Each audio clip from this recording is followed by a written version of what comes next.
Bonsoir et bienvenue. Ces interventions dans les médias traditionnels sont rares. Ces prises de position souvent singulières dans le fauteuil de l'entretien grand format de ce dimanche 17 décembre 2023. L'adversaire politique le plus critique du président Patrice Talon, l'ex-ministre Candide Azanahi, président du parti Restaurer l'Espoir, un parti qui a célébré ses 17 ans hier. Monsieur le Président, merci d'être dans notre studio aujourd'hui pour cet anniversaire. Bonsoir, bienvenue et surtout joyeux anniversaire à votre parti. Merci beaucoup, bonsoir madame. Bonsoir à ceux qui vous écoutent. Alors, dans le vif du sujet, on va y aller aujourd'hui. D'abord, restaurer l'espoir. Tous ceux qui sont à restaurer l'espoir, c'est des résistants et non des opposants. Quelle est la différence entre ces deux termes? Est-ce que vous vous considérez comme des résistants africains, les grands qu'on connaît, comme Samori Touré, Béhanzin, ou des résistants de la Seconde Guerre mondiale, par exemple, en France? Non, pas du tout. À chaque échelle signifie une définition. Et puis, vous savez, on ne peut pas agir sans conceptualiser l'action. Toute action doit être conceptualisée. Et les choses ont un sens. Lorsque le système est démocratique, c'est qu'il y a un consensus sur les grands principes, les grandes valeurs. D'ailleurs, pour le cas du Bénin, ces principes et ces valeurs sont décidés par la conférence nationale. Donc, lorsque ces principes et ces valeurs sont respectés, nous sommes dans la démocratie. Et en démocratie, le concept d'opposition a un sens. Parce qu'on ne peut pas s'opposer à son pays. On ne peut pas s'opposer à l'État dans un système démocratique. On s'oppose aux actes d'un gouvernement. On s'oppose à l'action gouvernementale. Voilà. Mais lorsque nous sommes dans une dictature, c'est que les principes ont été violés, les valeurs ont été transgressées, et le combat politique n'est plus le combat de l'opposition, mais un combat de résistance pour rétablir les fondamentaux basiques, les principes et les valeurs. Donc, en 2019, ici, le régime qui est là n'est plus un régime démocratique parce qu'il n'y a de démocratie qu'avec un parlement. Et toute la démocratie a commencé avec le parlementarisme. Je ne veux pas rentrer dans l'histoire, mais si vous vous souvenez un peu de Georges Santerre et puis de ce qui a commencé sous le XIIe siècle pratiquement avec l'avènement des Tudors en Angleterre, vous allez comprendre que la base même de la démocratie, c'est le Parlement. Et le Parlement, c'est l'ensemble du peuple réuni. Et lorsqu'on a un Parlement exclusif, monocolore comme en 2019, la démocratie tombe. Aujourd'hui, on n'a pas un Parlement monocolore, il y a LD qui est représenté au Parlement. Et puis la démocratie, c'est aussi la liberté d'expression. Aujourd'hui, vous pouvez parler comme vous voulez? Non, je parle toujours. Moi, je parle toujours. Est-ce que c'est pas parce que on est dans un régime dictatorial qu'on ne va pas parler? On parle. Moi, je parle. On parle en tant que résistant. Et lorsque vous faites allusion à dire, bon, aujourd'hui, on est en démocratie. Non, on n'est pas en démocratie. Cela me rappelle un peu l'expression de Patrice Talon, qui pense souvent que le passé est derrière. Non, le passé n'est pas derrière. Les grands hommes, ceux qui conduisent les peuples, savent, comme l'a dit Churchill en 1940, en août 40, que pour voir loin dans le futur, il faut savoir voir aussi loin dans le passé. Churchill a été clair. Si vous êtes incapable de voir loin dans votre passé, vous serez incapable de voir loin dans le futur. On conduit en projetant dans le futur. Donc, on ne peut pas faire ce que Patrice Talon et le régime de la rupture ont fait et dire que c'est le passé, c'est fini, allons-y. Des gens ont tué, ils ont transgressé les libertés, ils ont fait un parlement monocolore qui n'existe nulle part encore au monde, même en Corée du Nord, même en Chine. Ça n'existe pas, même au Venezuela, ça n'existe pas. Donc, le parlement qu'on a actuellement... on n'en tient pas compte parce qu'il y a un passé qui a été taché par un Parlement monocolore. Comment pensez-vous que le vice peut produire la vertu, madame? Comment pensez-vous que le vice peut produire la vertu au point où qu'on méconnaisse, qu'on fasse un trait sur le vice produit par des vicieux qui sont là? Vous savez, c'est symptomatique de quelque chose, pour reprendre une expression chère à quelqu'un avec qui je travaille beaucoup. Il faut savoir qu'à partir du moment où il y a eu un Parlement monocolore qui a touché à la Constitution, qui a touché aux lois, donc qui a mis des lois scélérates, à partir de ce moment, on ne peut pas dire oui, on est en démocratie. Alors que nous sommes dans un schéma d'ouverture domptée.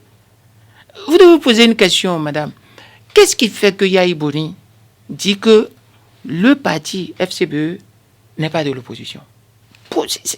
C'est profond. Yahi Boni n'est pas n'importe qui. Mais il dit, d'abord, il a démissionné de ce parti et a écrit sur sa page Facebook, moi, Yahi Boni, ce parti FCBE n'est plus. Il est allé jusqu'à dire troisième colonne de quelque chose.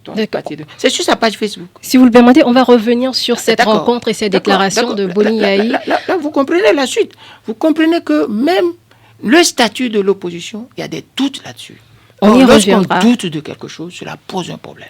Alors, on va rapidement parler de votre parti. Son bilan, 17 ans, c'est un adolescent, si c'était un enfant, même, on va dire, plus qu'un adolescent.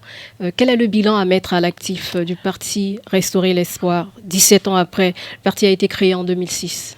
Vous savez, madame, je suis très heureux chaque fois que je passe une année avec ce parti, parce que nous avons un des bilans les plus élogieux du pays en termes de partis politiques. D'abord, dans la génération des partis politiques de Restaurer l'Espoir, il n'y en a plus. Il n'y en a plus. Citez-moi un seul parti de la génération de Restaurer l'Espoir qui existe encore, en dehors du PCB, qui est un vieux parti. Ça n'existe plus. Le PAD, fondu. La Renaissance du Bénin, déchiqueté. PSD, autres là, aspiré. Et les autres, mais vous n'avez pas d'élus? Mais écoutez, nous avions eu d'élus. Combien d'élus depuis votre naissance à aujourd'hui? Non, écoutez, le problème n'est pas seulement un problème de quantité. Encore que sur la base de quantité, je peux raisonner. Nous avons eu d'élus lorsque les premières élections que nous avons eues. Par exemple, la première élection législative, le parti était représenté jusqu'au nord, à Kalalé. On a élu quelqu'un. Et puis, après, le vent des rassemblements, des dislocations, des alliances et contre-alliances, on a pesé de manière significative sur la vie politique du pays depuis que nous sommes créés. Il n'y a pas eu de président de la République venu au Bénin sans qu'on influence. Et en 2006, on va influencer encore. Il n'y a rien à faire. Sans élus?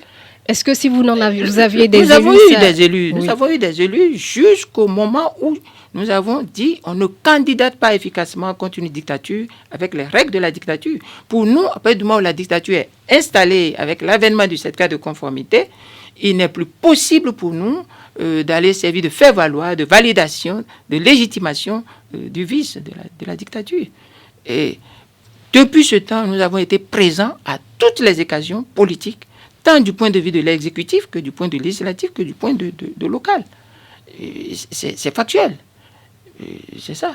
Mais pour cet anniversaire, est-ce qu'il n'y a pas des personnes qui manquent à l'appel pour la célébration de ces 17 ans? Par exemple, Guy Mitokpe, est-ce qu'il ne manque pas?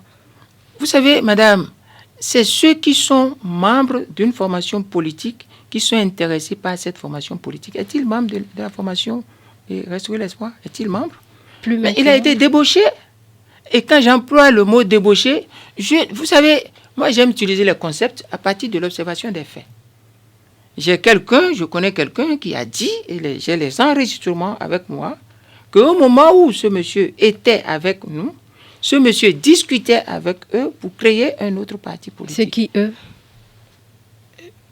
Vous connaissez, je ne veux pas appeler le nom, parce que appeler le nom de quelqu'un, c'est lui faire une publicité gratuite. Les LD ou la mouvance? Si vous l'entendez, pas la mouvance, encore que. Vous savez, la commémoration intéresse ceux qui sont là, ceux qui ont intérêt à cette commémoration. Le monsieur dont vous appelez le nom n'est plus membre du parti Restaurer l'Espoir. Rien de ce parti ne le concerne désormais. Comme vous étiez si complice. Je ne veux pas continuer sur cette question parce que je ne veux pas dire certaines choses. Moi, je n'ai de complicité avec personne. Je fais des engagements, je fais des accords, je les respecte, on fait chemin. On ne les respecte pas avec moi, on se sépare. En politique, pour moi, c'est comme ça. Et dans la vie aussi, tout court, c'est comme ça. Je fonctionne sur la base des engagements, sauf ce qui concerne la famille. La famille, on protège la famille parce qu'on n'a pas choisi la famille.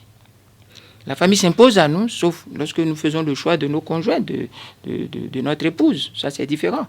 Mais la famille stricto sensu large, on protège la famille parce que c'est sacré, c'est métaphysique, c'est spirituel. Mais les amis ou les collaborateurs, on les choisit. Et l'amitié, avant qu'on nous donne le statut d'ami à quelqu'un, il y a beaucoup de choses derrière.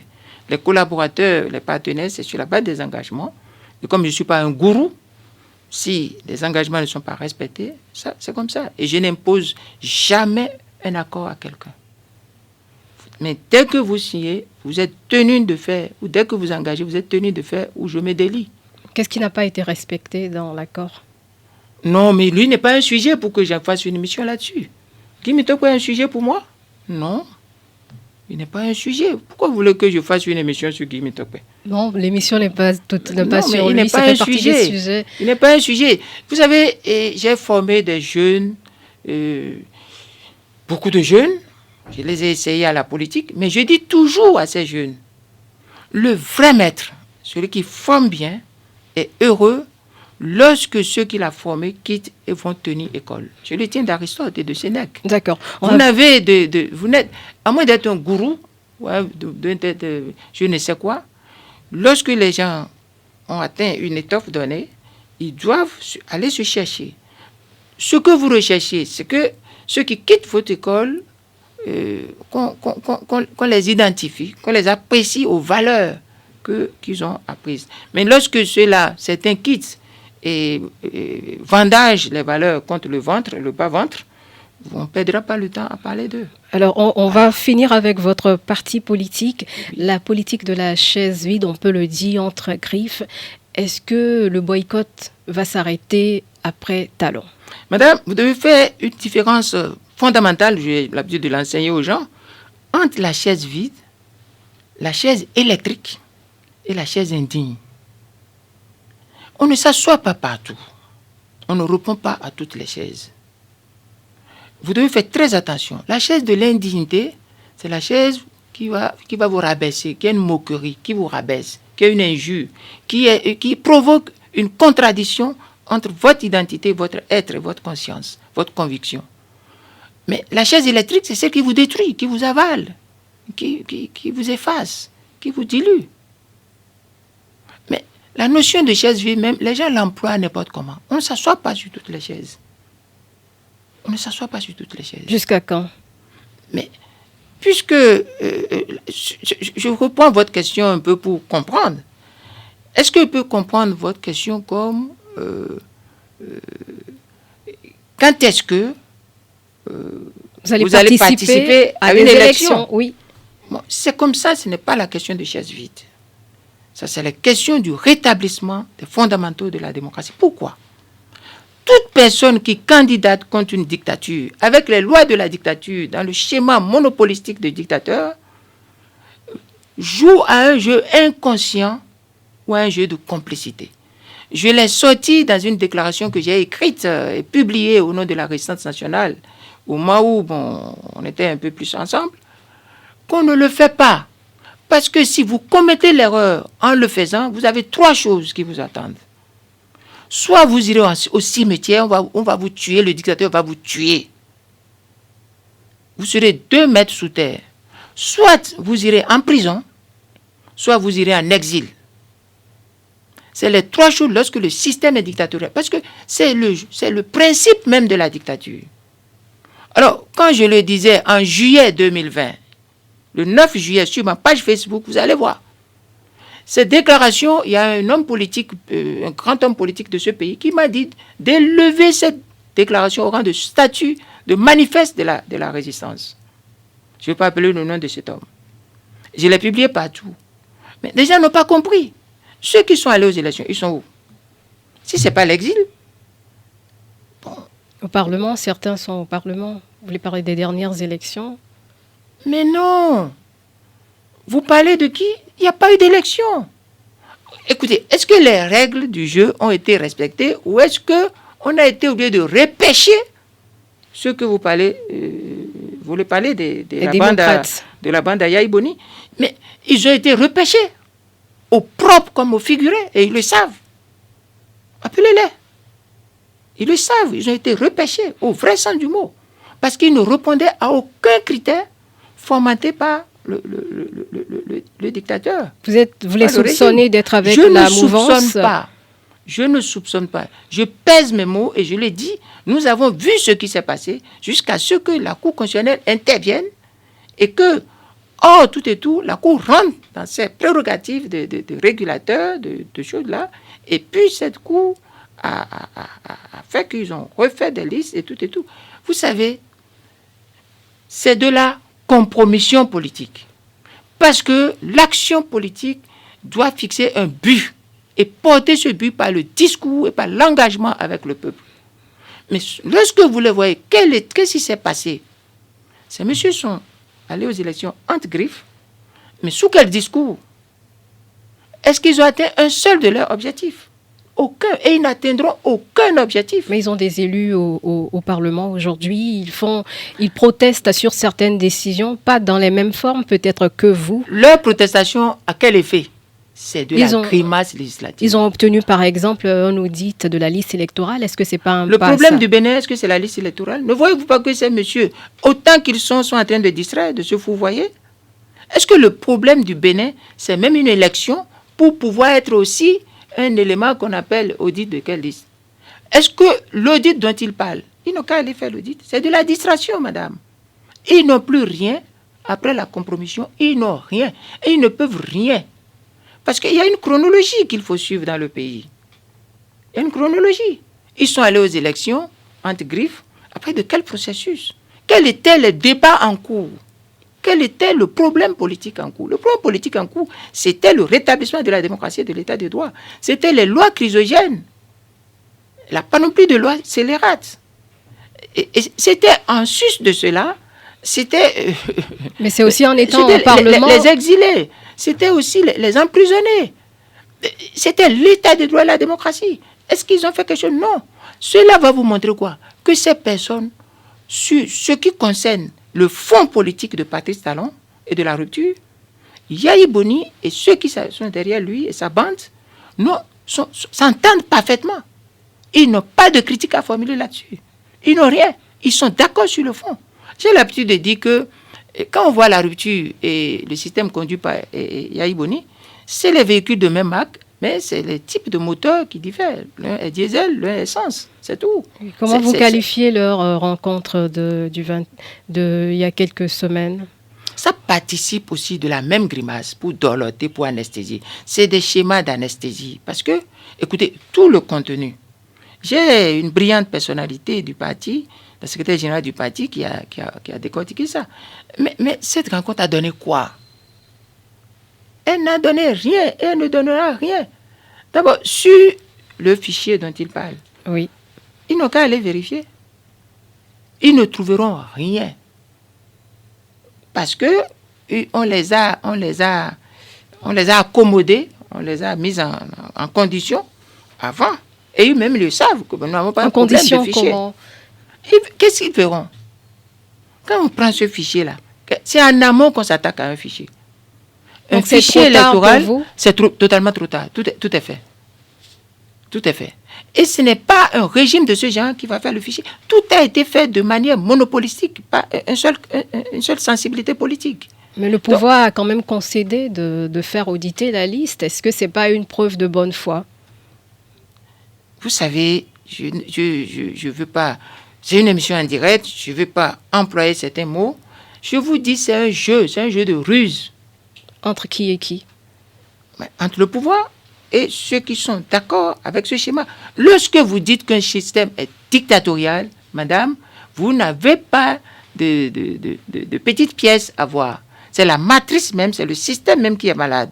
On ne peut rien faire. Le Bénin a besoin, non pas d'un contentieux, d'un problème sur les élections, mais le Bénin a besoin d'un dialogue politique, d'un dialogue national inclusif. Parce que, je vous donne un cas, par exemple. Ils vont aux élections et ils disent que certaines personnalités qui sont en prison vont être libérées. Les personnes sont libérées. Savez-vous qu'avant même qu'ils n'aient déposé leur dossier, ils ont eu un accord qui a abouti à une loi qu'on appelle loi 2022-19 portant loi d'autorisation de suspension de l'exécution des peines. Savez-vous que quand cette loi est sortie, la chronologie de cette loi, le décret en septembre, le vote en séance plénière en septembre 2022, le vote en séance plénière extraordinaire le 4 octobre, un vote à l'unanimité de cette loi, et puis la promulgation le 19 octobre 2022. Et tout ça avant quoi? Avant le dépôt des dossiers fixé le 2 novembre au 6 novembre. Vous voyez, il y a toute une négociation secrète qui a abouti à là. Mais pourquoi il y a une proposition de loi sur l'amnistie alors? Mais c'est là où vous allez voir que le faux jeu, ils sont en train de prendre tout le monde comme des bébêtes, des niais. Mais ils font un plaidoyer pour que ça passe parce qu'ils sont inférieurement... Écoutez, le nombre est inférieur à l'Assemblée nationale pour que ça passe. Madame, vous avez posé une question lumineuse. L'existence de la loi 2022-19 pose un problème sur le sérieux de ceux qui demandent aujourd'hui une loi d'amnistie. Et pour en savoir, madame, vous allez voir la réaction de Patrice Talon quand il posait la question à Yahya Boni. Une fausse question d'ailleurs. Patrice Talon a posé une fausse question. Il dit, mais je vous ai dit que je ne veux pas amnistier. Je ne veux pas gracier. Il pose une fausse question. Parce que le débat n'a jamais été ce qui intéresse. Je ne veux pas appeler leur nom, mais ce qui intéresse Aïvo et Madame Madougou, ce n'est pas la grâce. Lorsque Patrice Talon dit, je vous ai dit qu'il ne veut pas gracier, il est dans un faux jeu. Il est dans un faux jeu. Parce que le débat n'a jamais été... Ce qui concerne les autres, là, le débat, ça veut dire quoi? Ça veut dire que Yahya, lui, avait parlé de la grâce. Et lui, Patrice Talon, il a dit non. Vous voyez la réaction de Yahya Boni? Ah bon? Ah bon? Non. Mais il a dit qu'il veut le soutien du président pour l'amnistie aussi. Mais qu'est-ce qu'une amnistie? Une amnistie, on n'amnistie pas une personne, madame. Tout comme la grâce n'efface pas les faits, l'amnistie ne s'adresse pas aux personnes, mais l'amnistie, c'est comme les Grecs, les Latins, ils aiment tellement les mots, les homonymies. Amnistie, amnésie, amnésier, c'est la même chose, c'est oublier, effacer. L'amnistie efface les faits. Oui. Or, si l'amnistie efface les faits, l'amnistie, en effaçant les faits, innocente les faits. Comme si les faits n'ont jamais existé. Et les personnes qui étaient dans les liens de ces faits sortent. Cela veut dire quoi? Il faut interroger les faits connus par la justice.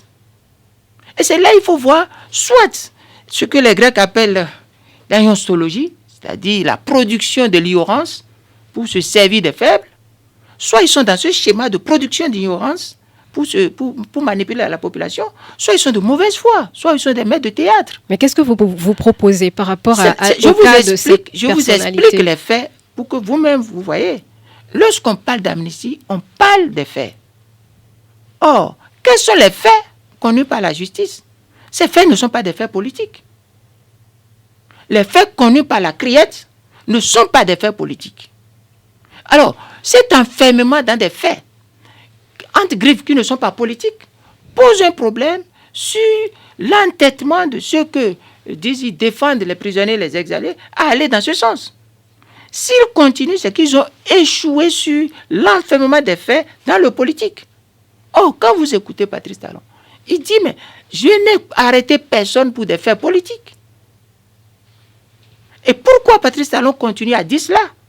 Il continue à dire cela parce que devant lui, il y a des gens qui sont le produit de l'aiostologie, c'est-à-dire la production de l'ignorance totale ou bien la comédie et autres là. Pourquoi?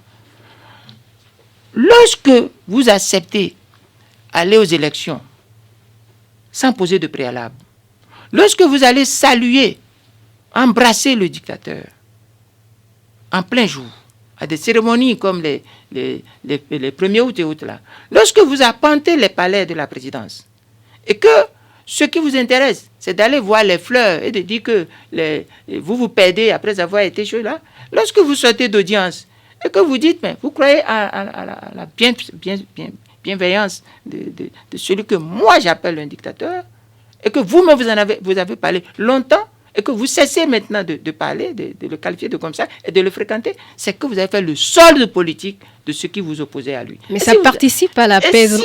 Et si vous avez fait le solde politique, vous ne pouvez plus avoir des demandes politiques, parce que l'amnistie est politique. Et l'amnistie, je ne sais pas, quelqu'un m'a dit de ne pas donner la technique, mais je vais vous dire, il y a 3 manières pour qu'une amnistie prospère rapidement. Oui, on va vous écouter rapidement là-dessus. Vous voyez, ce n'est pas la première fois qu'il y a eu amnistie. La première fois en 2019, quand il y a eu ces problèmes, ces tueries sauvages où on a vu des soldats, des militaires tirer en pleine rue, en plein jour, n'avez-vous pas vu qu'il y a une loi d'amnistie après ça? Pourquoi? Parce que le fait enferme et le pouvoir et les hommes qui ont tiré et ceux qu'on suppose être des gens qui ont fait le vandalisme, qui ont fait ci, qui ont fait ça. Parce que tout le monde est enfermé dans le fait. Et le fait là, il est difficile de le détacher, de l'enfermer, de cadenasser ce fait dans les faits de droit commun. Vous avez vu avec quelle célérité on a dit, bon, on ne sait pas ce qui s'est passé, et puis après on a fait amnistie. Là, lorsque tout le monde a intérêt, l'amnistie est facile. Mais lorsqu'il y a un rapport de force politique pour contraindre le pouvoir, l'amnistie aussi prospère. Mais lorsque rien ne lie le pouvoir, d'abord, le pouvoir n'est pas enfermé dans le fait, c'est des faits criminels, d'après le pouvoir, entre griffes. Et puis, il y a quoi à faire amnistie? Ne voyez-vous pas pourquoi Patrice Talon dit, mais écoutez, voilà une autre notion, la notion de pardon. C'est pas dans notre constitution. Vous savez, le problème aurait été, ce qui m'oppose, ce qui me différencie de ces personnes, c'est qu'on doit, à toutes les sollicitations de Patrice Talon, on doit faire un préalable. Le préalable est que les personnes enfermées soient sorties, les exilés reviennent, et qu'il y ait un engagement fort de reculade vis-à-vis des transgressions qu'il y a eu sur la démocratie et sur les libertés. C'est ce préalable qui est politique. C'est autour de ça qu'on réunit la masse populaire pour engager une résistance. C'est ça qui se fait. On ne va pas négocier et discuter en catimini et mettre en concurrence les problèmes privés personnels avec les problèmes de l'intérêt général. Vous savez, il y a une différence fondamentale entre ce que nous sommes en train de dire.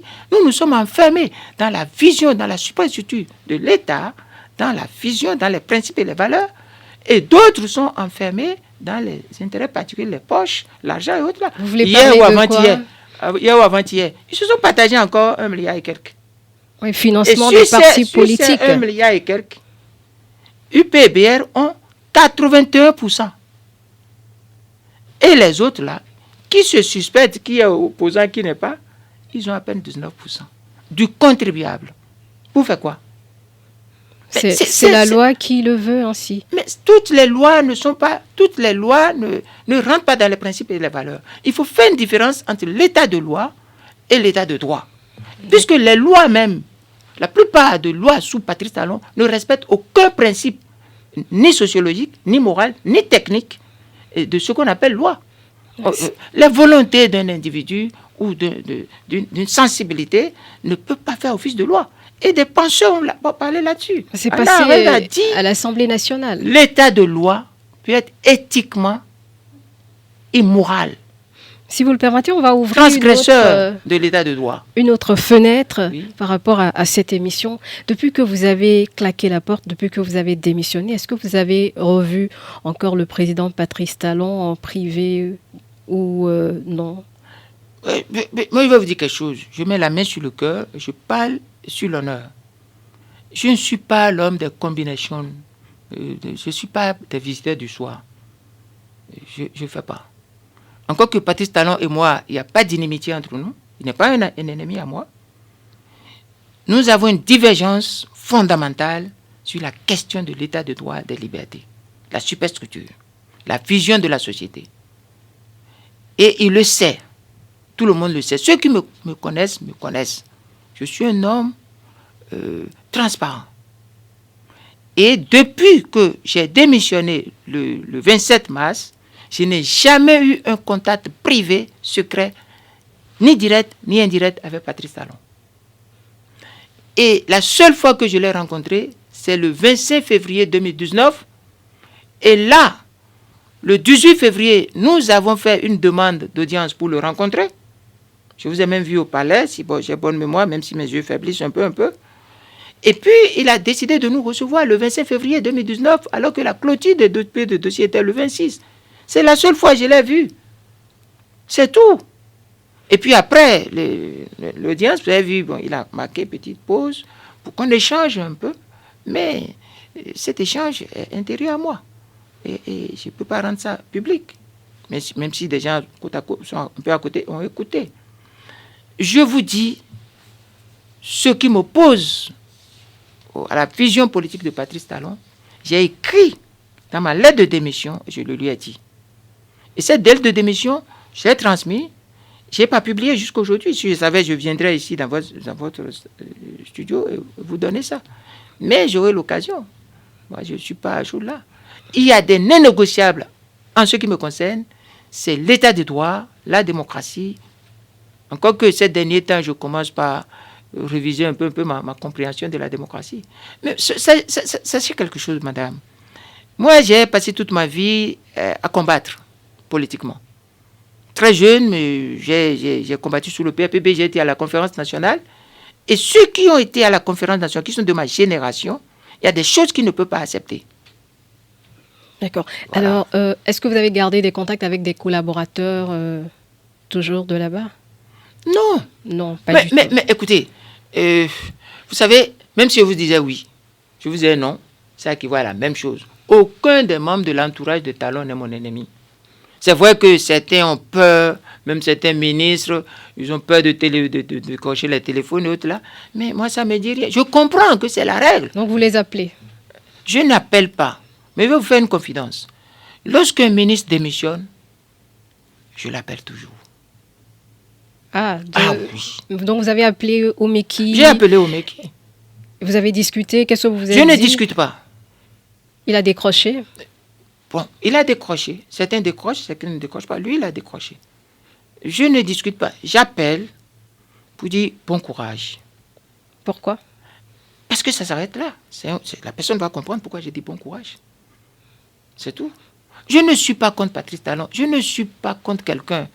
Mais je suis contre cette manière de faire. D'accord. Parce que cette manière de faire, tôt ou tard, ça sera nuisible à ceux qui le font. Vous n'êtes pas... Une chose, madame, oui, est de rentrer dans la caverne d'Ali Baba et de dérober tout. Une chose est de sortir de la caverne. Alors, je reviens sur une phrase que vous avez prononcée à plusieurs reprises. Vous n'avez rien contre Patrice Talon. Non, rien. Il a rencontré... Personne en tant qu'individu. Voilà. Mais en tant que chef de l'État, en agissant en tant que chef de l'État, et je profite pour vous dire, j'ai écouté Patrice Talon dire, 3 fois lors de la rencontre avec le parti Les Démocrates, c'était 3 fois restaurer l'espoir. Et la 3e fois dit, oui, c'est un parti qui m'insulte, qui l'injurie. Non. Patrice Talon sait que le seul parti politique qui reste debout et que personne ne peut manipuler le chef, c'est restaurer l'espoir. Il le sait. Et quand il approche, il fait cette teinte.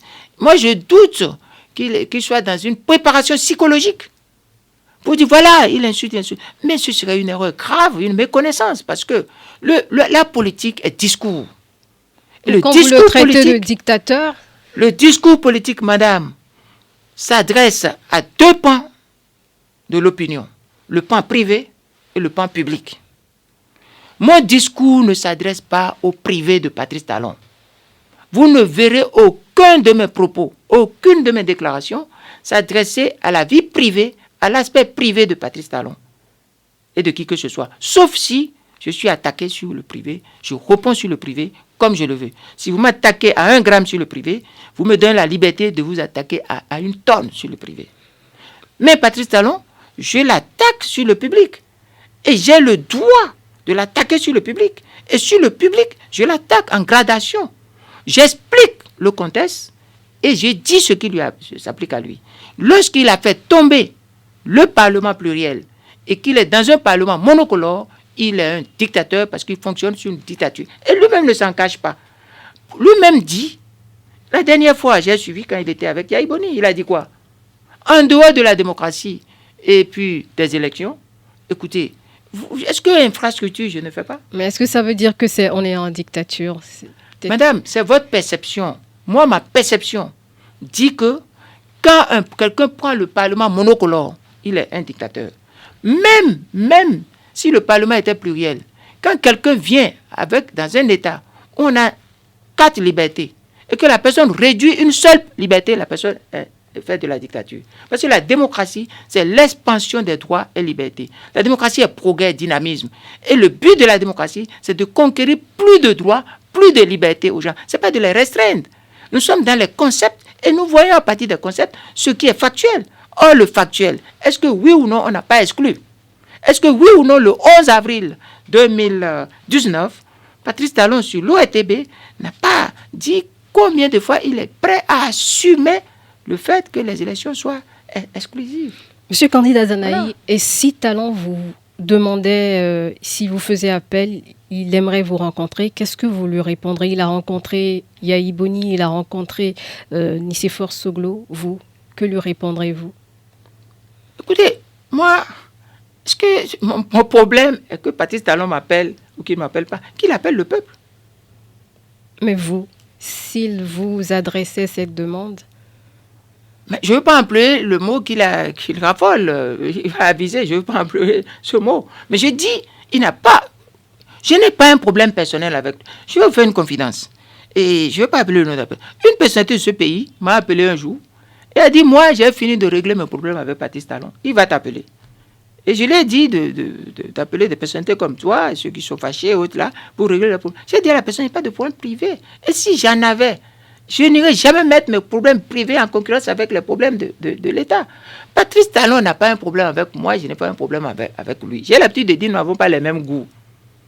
Nous n'avons pas les mêmes goûts, nous ne mangeons pas les mêmes choses, nous n'habillons pas de la même manière, nous ne cherchons pas... Vous avez des récriminations. Nous ne sommes pas attirés par les mêmes rondeurs et autres là. Non, on n'a pas les mêmes goûts. Il n'y a pas de problème entre lui et moi. Et je n'ai de problème avec personne, madame. Mais je dis, lorsque quelqu'un dit ceci, je suis obligé de rectifier, de restreindre des libertés pour pouvoir faire le développement. Moi, je suis contre. C'est une question de conception philosophique et de conception de conviction politique. Je ne suis pas comme ça. Parce qu'en le disant, il ne fait que ressusciter, perpétuer, approfondir et faire du méga Yahi. Patrice Talon fait du méga Yahi. Parce que Yahi, quand au soir de Yahi, jusqu'à ce que Yahi dit, bon, démocratie Nescafé, suspension de droit de grève, et tout ça là, j'ai combattu Yahi sur toutes ces choses-là. Et Patrice Talon vient et fait les choses en méga. L'autre l'a fait comme ça, lui le fait en méga. Et vous voulez que, parce que c'est Patrice Talon, j'applaudisse. Donc vous avez dire... vu, madame, non. Il y a beaucoup de gens qui ont ravalé leur vomissure. Il y en a qui critiquaient la politique de Yahi Boni, mais qui voient Patrice Talon faire pire, faire la même chose en tonne, et qui applaudissent encore. Je ne suis pas de cette nature. Alors, qu'est-ce que vous allez répondre à cette invitation au conditionnel? Vous savez... Vous allez dire oui ou non?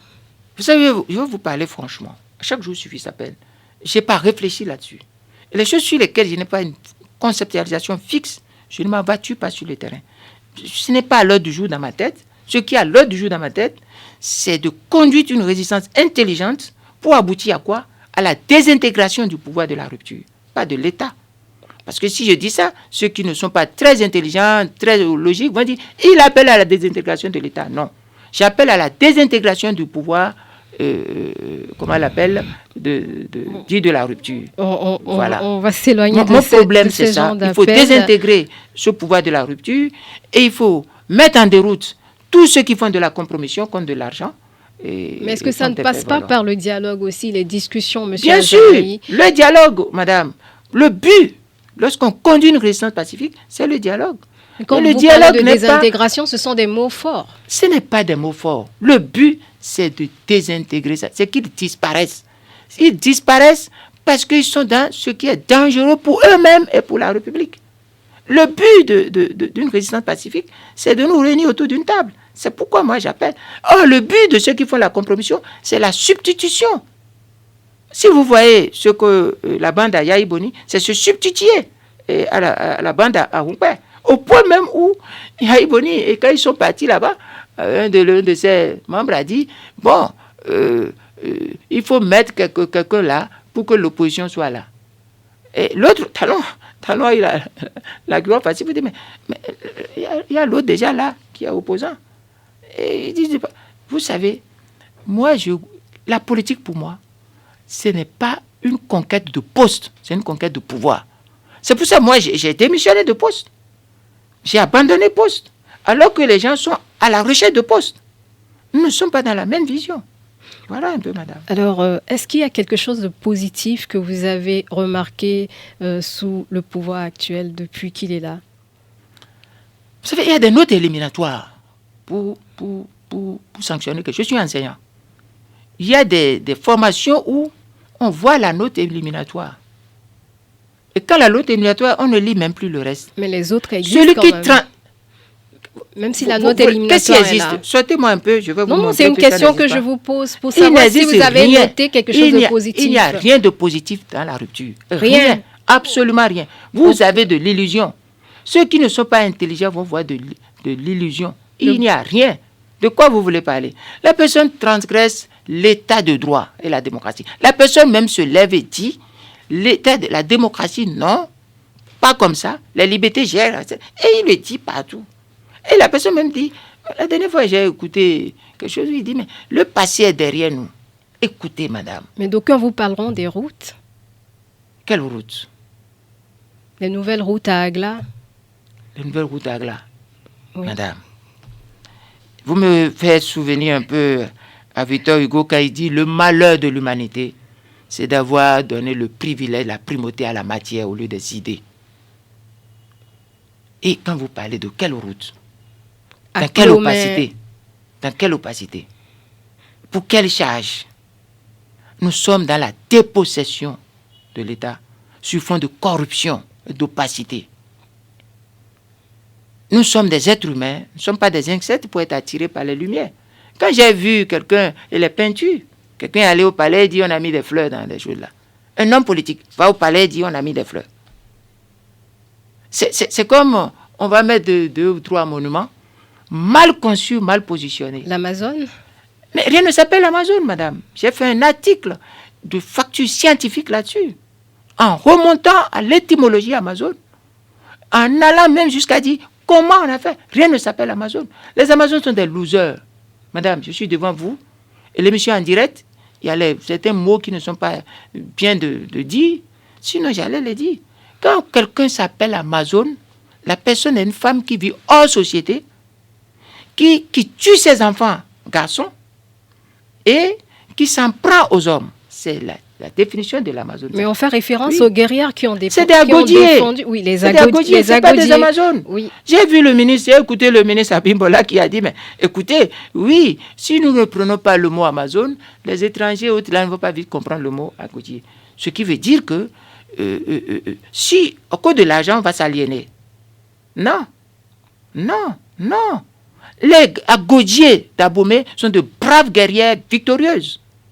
C'est des gens qui aiment la famille, les hommes, qui se marient, qui ont des enfants. Donc, mais les Amazones dont nous parlons, au niveau de l'Ukraine, dans la zone de la mer Noire, dans la zone sur le Danube, on a parlé de l'histoire des Amazones là. Mais c'est des femmes qui vivent hors de la société, qui viennent périodiquement en ville, lorsqu'elles ont envie de faire l'amour, de faire ci. Et puis quand elles finissent, elles s'en vont. Si elles sont enceintes et qu'elles mettent au monde des enfants, elles tuent tous les enfants garçons. Donc il faut renommer, ou les rejettent. Il faut rebaptiser Agodier.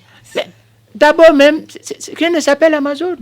Et vous savez, j'ai dit dans mon article, on fait tout ça là, dans une conception futuriste d'après le pouvoir. Je ne voulais pas. C'est triste. C'est comme notre statut qu'on a placé au niveau de l'aéroport. Et les gens disent qu'il ne faut pas en parler. Bioguerra n'a pas sa place à l'aéroport. Bioguerra, c'est une personne dont nous connaissons l'histoire. Ça représente le Bénin, tout ça. Madame, on verra quand on va faire. C'est comme aussi, c'est pas la faute du pays. Parce que c'est comme aussi le nom Bénin. C'est comme aussi le nom Bénin. Pas l'ignorance. On a fait beaucoup de choses pour aliéner. Vous savez, l'art identitaire est un art historique. Il faut faire très attention quand on parle de ces choses. Il y a des choses, on les fait d'une manière, et ça ne répond à rien, c'est pour aliéner. Bioguerra à l'aéroport. sur un cheval, comme ça. La guerre est à l'aéroport. Il veut faire la guerre à l'aéroport. Voyez la posture même. Ce n'est pas bon. On montre que c'est des gens qui ne réfléchissent pas. Et quand on parle des Amazones, mais rien ne s'appelle Amazon. Et même quand on parle des Agodiers, ce n'est pas à cette place qu'il fallait. Il fallait la mettre où? Il y a des endroits où on peut mettre. Comme? Nous aurons l'occasion. J'ai dit dans mon article beaucoup de choses. Je ne souhaite pas que notre émission soit des choses là. Et puis que le temps va passer. D'accord. Il y a de bonnes choses, peut-être que je pensais que sur lesquelles on va parler. Bon. Oui, on va évoluer dans ce débat pour clore ce chapitre entre vous et les autres acteurs politiques. On a vu, vous avez claqué la porte quand vous étiez sous le régime Yahi, sous le régime Talon aussi. Vous nous les avez quand même présentés. On se rappelle du Tchéké tonitruant. Est-ce que finalement, c'est pas Candide Azanahi qui se trompe? Non. Le progrès dans le changement. Ça, je vous cite Einstein, je vous cite aussi Victor Hugo. Et je vais vous citer même d'autres philosophes qui ont dit ça. Ce n'est pas... Vous savez, ce qui est permanent, c'est les valeurs, les principes que nous suivons. C'est la permanence qui est là. Le reste là, lorsque vous faites chemin avec quelqu'un et que la personne transgresse le chemin, vous n'avez pas à le suivre.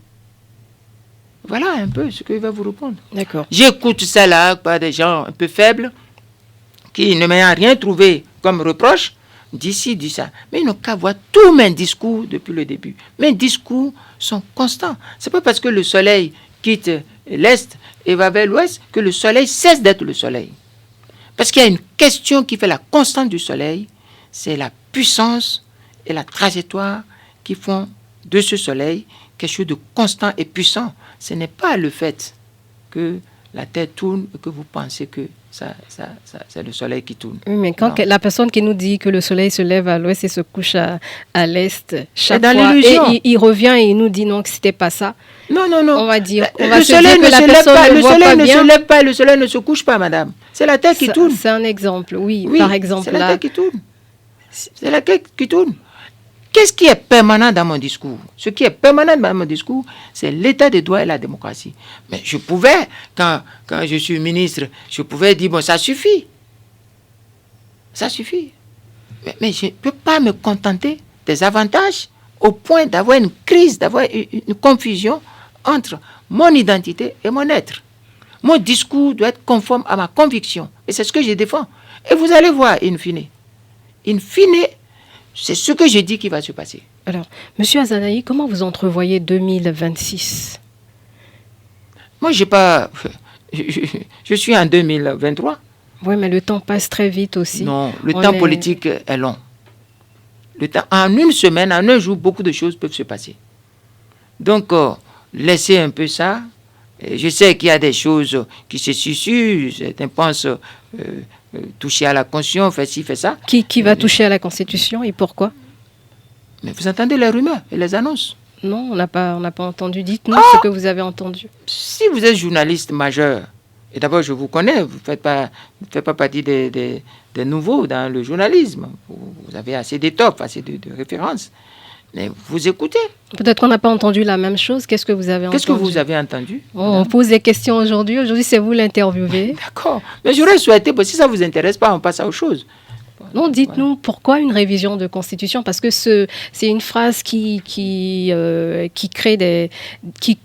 mille et une questions dans la tête des Béninois. Moi, j'ai eu des rumeurs. Et puis, il y a des annonces au-delà des rumeurs.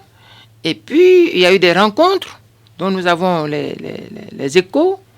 Et ça rappelle exactement ce qui s'est passé en 2019. Vous voulez remettre en cause, parce qu'on a entendu le porte-parole du gouvernement dire que le président il partira en 2026.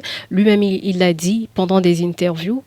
Vous remettez en cause son discours? Lorsque quelqu'un vous dit publiquement, au Zénith, je ferai du mandat unique une exigence morale. Lorsque quelqu'un vous a dit ça, en plein jour, devant tout le monde, à une occasion grandissime, solennellement grandissime, et que cette personne, non seulement n'a pas fait un seul mandat, mais a prolongé le premier mandat avant de prendre le second mandat. et que cette personne revienne, vous dit, je ne ferai jamais, c'est fini, j'ai même écrit dans la Constitution, et je suis allé jusqu'à dire, à vie, vous pouvez continuer à croire, moi je ne crois pas. Mais pour le premier mandat, ce n'était pas dans la Constitution, il avait la latitude de faire un deuxième mandat. Ce qui est supérieur pour un homme, c'est son engagement moral public. Les constitutions, c'est là.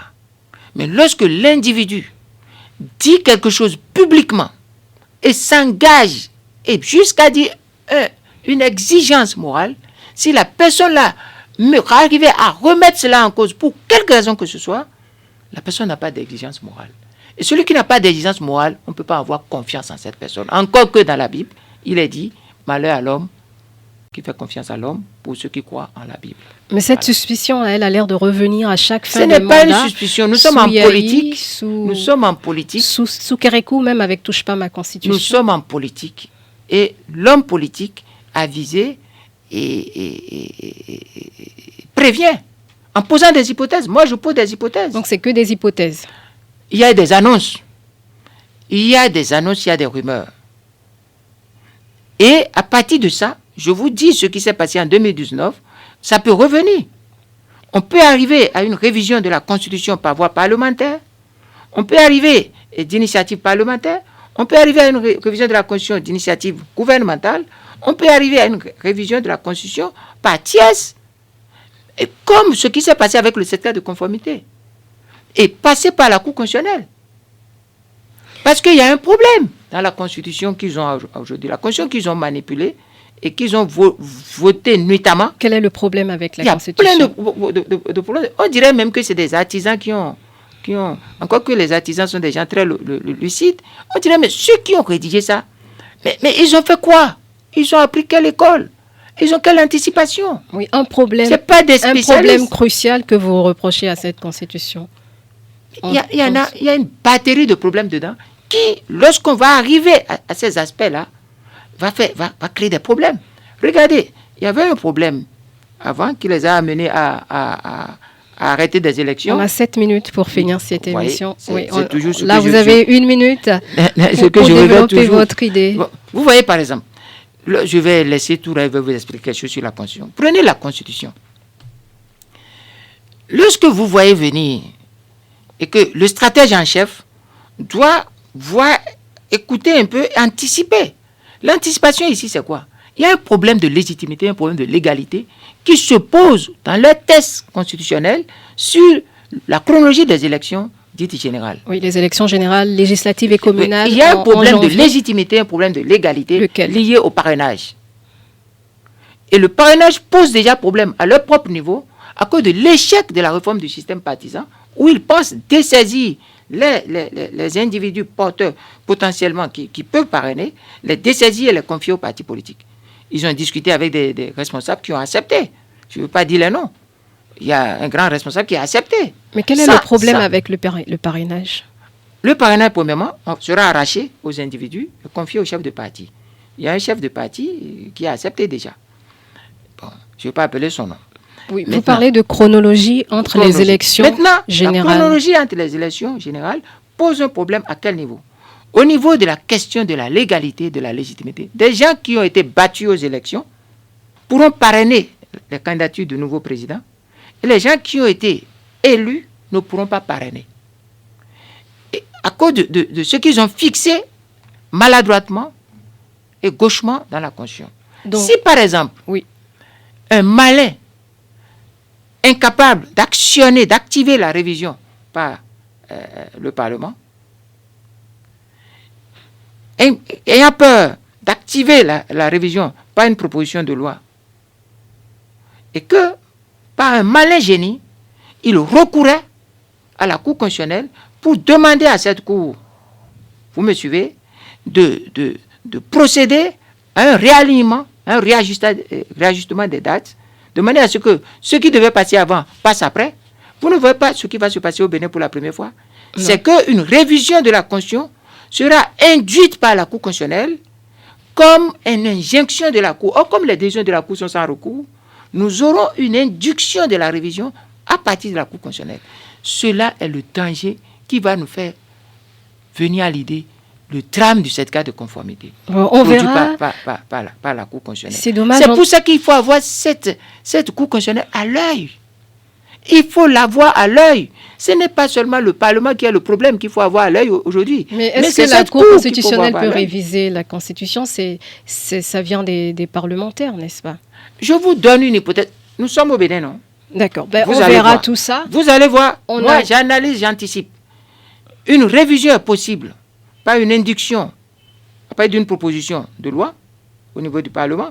Une révision est possible, pas une induction, pas d'un projet de loi, mais dans le contexte que je soupçonne, je suspecte et que je suis en train de surveiller, je demande à tout le peuple de surveiller cette cour-là, d'avoir l'œil sur cette cour, c'est qu'une révision peut être induite à partir de là, sous forme de décision de la Cour. Et c'est là où la calamité sera vraiment aussi grave, sinon plus grave, que celle du certificat de conformité. On aura certainement le temps peut-être d'en rediscuter avec vous, Monsieur Azanaï. J'avais tellement peur pour le temps. On va consacrer les quelques minutes qui nous restent à notre rubrique Le Oui-Non.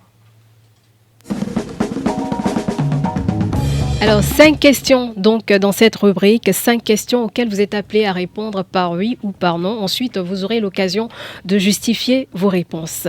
Première question, Monsieur Candide Azanaï, ne craignez-vous pas d'être poursuivi un jour pour outrage? Mais écoutez, je suis un homme public, je ne crains rien. Donc non. Non, pas du tout. Je ne crains rien du tout. Serez-vous candidat en 2026? C'est une question à laquelle je ne veux pas répondre. Donc, vous pouvez passer sur une seule question. Donc, on met qu'il sort son joker pour cette question. Entre vous et Mitokpe, est-ce la rupture définitive? Je suis désolé. Si je savais que vous allez poser cette question, je ne viendrai pas à votre émission. Parce que ce n'est pas une personne, ce n'est pas un sujet. D'accord, on vous aura compris. C'est extrêmement grave. Parfois, je refuse de venir aux émissions parce que je ne veux pas être tiré vers le bas. On vous aura compris. Je ne veux pas un nivellement par le bas. On vous aura compris. C'est qui, Mitokwe? Alors, quatrième question. Il a quel bagage? Il est qui? Il est politiquement quoi? Quatrième question, si vous le permettez. Non, si les démocrates demandent à rencontrer RE pour renforcer le front anti-talon, allez-vous accepter, oui ou non? Les démocrates n'ont aucune crédibilité. Donc c'est non. Aucune crédibilité. C'est 10 000 fois non. Ils n'ont aucune crédibilité. On note non. Soutenez-vous l'armée dans sa lutte contre le terrorisme? C'est la dernière question. Mais écoutez, je soutiens le peuple. Donc c'est oui. Ministre de la Défense. Moi, vous dites que je ne veux pas soutenir l'armée. Et moi, je peux vous dire que je ne veux pas soutenir l'armée ici. C'est automatique. Donc oui. Alors, on vous donne l'occasion de justifier. Première question, vous avez dit non. Oui. Vous pouvez justifier. Ne craignez-vous pas d'être poursuivi pour outrage un jour? Non, parce qu'il y a le débat, le discours. Un ignorant peut dire « Azanaï m'a insulté ». C'est son problème. Mais nous allons expliquer le concept que j'ai employé. Parce que si vous êtes un dictateur, je dis que vous êtes un dictateur, nous allons prendre les vocabulaires et gérer. Est-ce que dans le dictionnaire, puisqu'il y a un dictionnaire des injures, un dictionnaire français des injures, donc vous allez chercher... Il y a aussi un livre qu'on appelle Les injures pour les nuls. Et on va chercher, fouiller dedans. Maintenant, aucun homme n'est à l'abri d'une poursuite dans un système de dictature. Alors, on va évoluer sur le numéro 2, c'est votre joker 2026. Vous ne savez pas encore ce qu'il en sera. Candidat ou pas, ça peut arriver. Je n'en parle pas. Vous pourrez être candidat.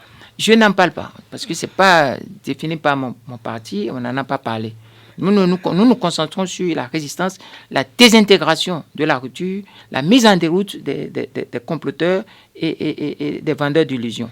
Nous n'avons pas autre chose, parce que c'est ce qui est notre agenda, ça. Numéro 4, si les démocrates vous contactaient pour renforcer les liens, vous, RE et LD... Demandez-leur de venir. S'ils sont des gens... Vous avez dit non. Attendez, s'ils sont des gens, vraiment, demandez à un seul de venir. Qu'est-ce qui va se passer mais demandez-leur. Ils ne pourront pas. Pourquoi? Ils pourront pas. Parce qu'ils savent que je les connais.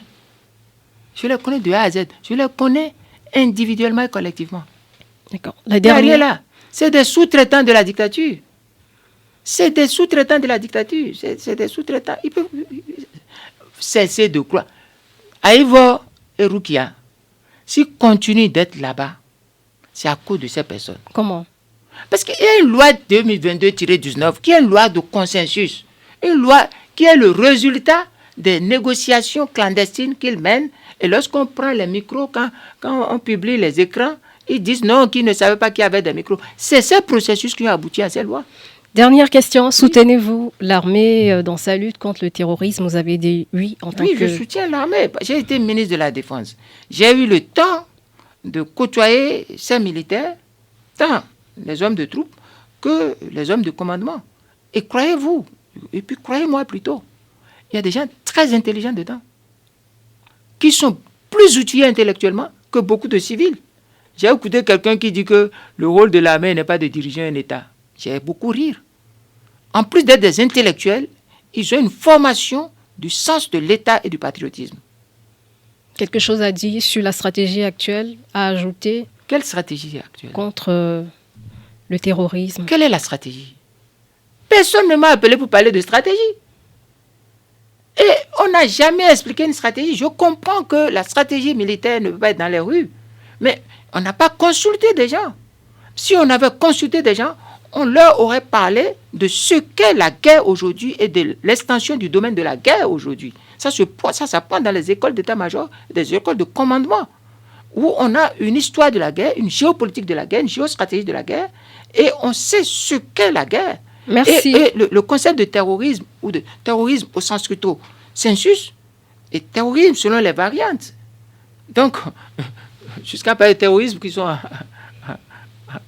à Misrété, les autres terroristes béninois. Peut-être qu'on aura le temps de vous écouter sur ce thème aussi. C'est dommage que quand je viens des émissions, bon, il n'y a pas le temps d'aller en profondeur sur des idées, mais je vous dis, il faut avoir l'œil sur cette Cour constitutionnelle et qu'un danger peut à tout moment venir de là, à l'image du certificat de conformité. Merci, Monsieur Candide Azanaï. Vous étiez l'invité de l'entretien grand format de ce dimanche sur BIP Radio. Au revoir, mesdames et messieurs. Merci d'avoir accepté notre invitation. C'est moi qui vous remercie. Et à bientôt. Madame. Merci beaucoup. BIP Radio, ma radio.